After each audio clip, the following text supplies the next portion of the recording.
Senator, ngayong hapon po ay pagkwentuhan naman natin yung mga nagawa ninyo ngayong 20th Congress. Bago po ang lahat, para po sa kaalaman ng mga nanonood sa atin, kailan po ba nagsimula ang tinatawag na 20th Congress? Assalamualaikum po.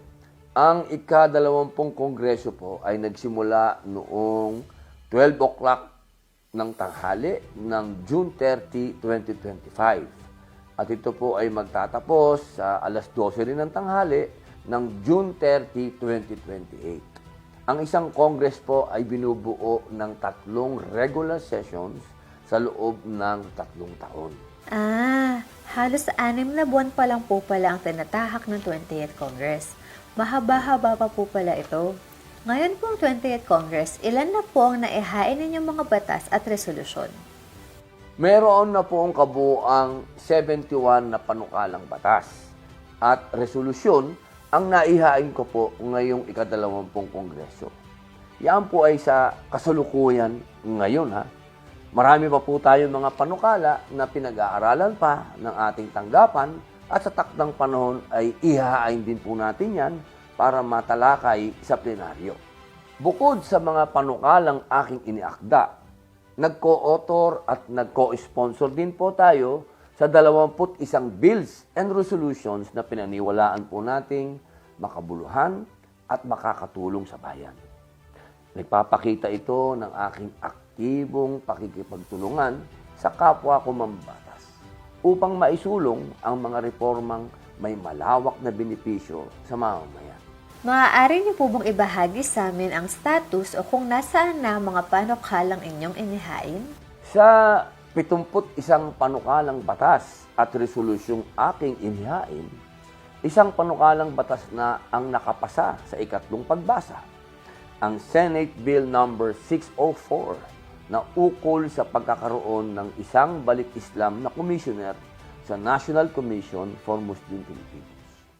Bukod dito, ang aking mga komite na Cultural Communities and Muslim Affairs at Public Information and Mass Media ay nagsagawa na ng 6 na pampublikong pagdinig at 2 technical working group meetings upang talakayin ang mga panukalang nakarefer sa aking mga komite. Bunga ng mga public hearings at TWG meetings na ating nagawa, nakapag-sponsor na po tayo sa plenaryo ng 4 na panukala. Una, ang Balik Islam Commissioner sa NCMF, Freedom of Information, Amendment sa Indigenous Peoples' Rights Act of IPRA, at Multi-Faith Prayer and Quiet Rooms. At gaya nga ng aking nabanggit kanina, itong Balik Islam Commissioner sa NCMF ay pumasa na po sa 3rd reading dito sa Senado. Naaalala po namin na maraming beses po kayong tumayo sa plenary upang magpahayag tungkol sa mga iba't ibang issue.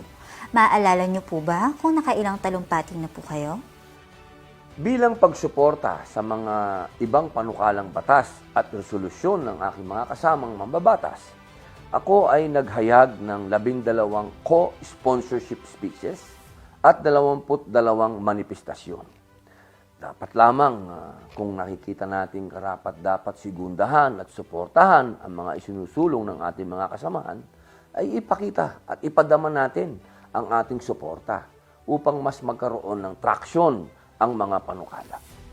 At syempre, tayo ay umaasa din sa parehong suporta ng aking mga kasamahan sa mga panukalang aking namang ipinaglalaban. Doon po sa 3 ninyong panukalang for interpellation sa plenaryo, FOI, IPRA Amendment at Multi-Faith Prayer and Quiet Rooms, ano po sa tingin ninyo ang may mga hamon o hadlang na kailangan malampasan bago ito tuluyang maipasa bilang batas? Sa aking pagtansya, pinaka-masalimuot at tila dadaan sa butas ng karayom ay yung IPRA Amendment. Pero bago natin sagutin kung bakit, daanan natin saglit yung ibang mga panukala na nabanggit mo. Una, FOI, Freedom of Information. Ito, sa pagkawari ko, ay susuportahan ng marami nating mga kasamahang senador. Nakita naman natin itong mga nakalipas na panahon na nawala ang tiwala ng mga Pilipino sa gobyerno dahil sa mga isyu ng korupsyon at pagtatago ng impormasyon na na may pampubliko at pambansang interes. Itong FOI ay tiyak na pamamaraan upang ay ma-rebuild natin ang tiwala ng taong bayan sa pamahalaan. Paulit-ulit ko nang sinasabi sa loob at labas ng Senado na ang right to information ay alinsunod sa ating konstitusyon. Ito ay tunay na karapatan at kapangyarihan ng taong bayan. Kaya dapat bukas ang gobyerno sa publiko tungkol sa mga aksyon ninyo at paggamit ng pondo ng taong bayan. At maging kayamanan ng opisyal, yung mga hidden wealth, yung mga opisyal na nanunungkulan. Pangalawa, itong multi-faith prayer and quiet rooms. Itinakda nito na ang government offices at public-facing establishment ay dapat magtalaga ng multi-faith and quiet rooms na neutral, malinis, accessible sa lahat ng nais na mag-practice ng kanilang religious beliefs and prayers. Ang panukalang ito ay inclusive at nagbibigay halaga sa pananampalataya ng bawat isa. Maaari niyo po bang ibahagi sa amin ang legislative history ng IPRA Amendment at kung tungkol saan ang panukalang ito? Una kong inihain ang panukala na yan noong 19th Congress pa. Bunga ng napakaraming pagpupulong at konsultasyon na ginawa natin sa mga iba't ibang IP groups at IP communities. Hindi na ito umabot sa pagiging batas dahil kakulangan ng oras noon. Nitong 20th Congress, akin itong muling inihain at kabilang ito sa top 10 priority measures ko. Na-refer ito sa aking komite at agad tayong nagsagawa ng public hearing. At TWG meeting na nga yan. At matapos ang pagdinig ng komite, ito ay mabilis nating dinala sa plenaryo para sa sponsorship. Sa ilalim ng Senate Bill number 1584, itinatakda pa rin ang minimum na 5% share, 5% ng katutubong komunidad mula sa gross revenue na kikitain mula sa extraction, exploitation, development o anumang paggamit ng likas na yaman mula sa kanilang ancestral domain. Bukod dito, ididetalya natin na sa substitute bill natin na ang profit share na makukuha ng katutubong komunidad ay gagamitin alinsunod sa approved community development scheme na dapat ay tumugon sa mga socio-economic needs at priorities ng katutubong pamayanan. Bakit niyo po nasabi kanina na itong IPRA Amendment ang humaharap sa pinakamalaking hamon sa pagsasabatas? Maraming dahilan eh. Una, siguro, ay yung katotohanan na itong panukala ay hindi politically palatable o hindi kaakit-akit. Dahil tatamaan sigurado ang mga pribadong kumpanya na magsasagawa ng extraction, exploitation, development o anumang paggamit ng likas na yaman mula sa ancestral domain ng ating mga katutubo. May mga nagsasabi kasi na itong mga kumpanyang ito ay nagbabayad na ng buwis at kung ano pang fees sa gobyerno. At magiging karagdagang gastos nila itong hinihingi nating 5% para sa mga katutubo. Isa pa sigurong dahilan ay yung kakayanan di umano ng mga katutubo na gastusin ng kanilang share sa paraang sa tingin ng gobyerno ay dapat. Idagdag pa natin dito ay ang kakayanan ng mga ahensya ng gobyerno.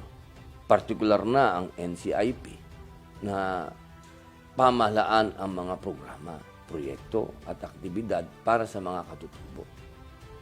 Ano naman po ang pananaw ninyo dito sa mga hadlang na nabanggit ninyo? Ang Senado ay binubuo ng 24 na senador na may sari-sariling pananaw at pagtindig sa mga bagay. Ako'y naniniwala na ang demokrasya ay buhay kung merong pagkakaiba ng opinyon.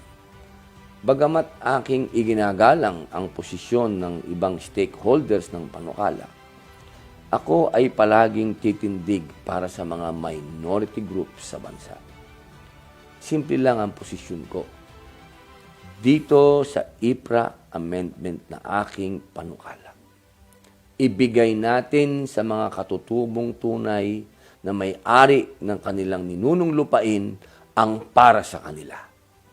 Sa matagal na panahon, marami nang gumamit sa kanilang lupain at sa huli ay naiwan sila sa buhay. Ni hindi man lang guminhawa ang kanilang pamumuhay. Panahon na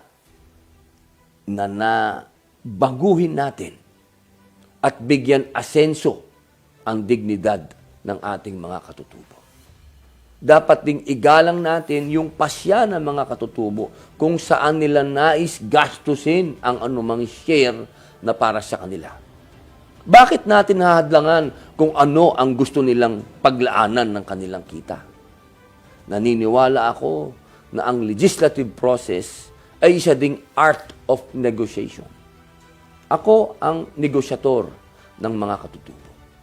At ako ang magiging pinakamalakas nilang boses at kakampi sa Senado. Ano po ang inyong huli at pangkalahatang mensahe tungkol sa mga batas na inyong tinalakay?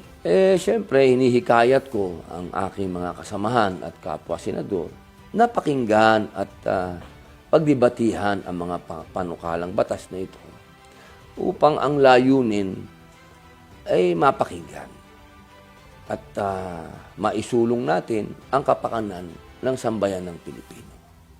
Lalo na ang ating mga katutubo. Sila, unang-una. Naway sa 2026, ang talakayan ukol sa panukalang batas na ito ay maging mas makabuluhan.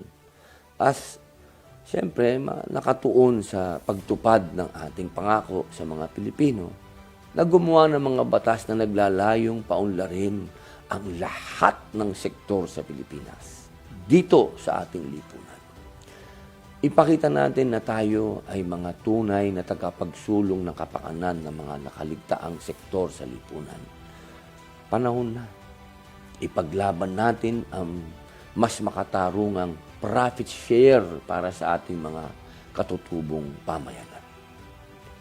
Muli po, maraming salamat at inaasahan namin ang inyong mga dasal, ang inyong suporta. Mabuhay.